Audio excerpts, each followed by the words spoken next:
Latest natin ngayon na Pops Pro Rim. Yan, yung black and gold. Yan, marami kasing nag-request na magparating tayo ng gold. Yan, kaya meron tayong gold.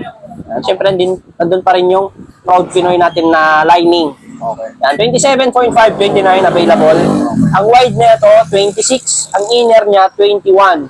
Napakagaan na ito sa budget meal. 500 grams lang sa size 29. Sa 27.5 natin, 465 grams. Yan, bagay na bagay ito sa mga golden na hubs. Yan. Ito naman yung red natin. Red. Yan.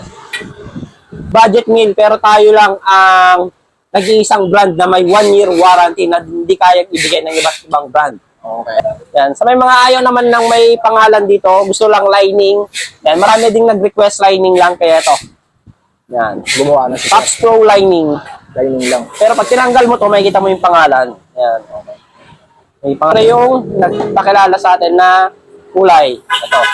Ang original color natin. White na may Philippine flag design. Okay. Yan. Ang presyo lang nito sa 27.29, 1,400 lang. 4,400 lang. Napakamura. Pares na yun, sir? Pares na yun. Pares na.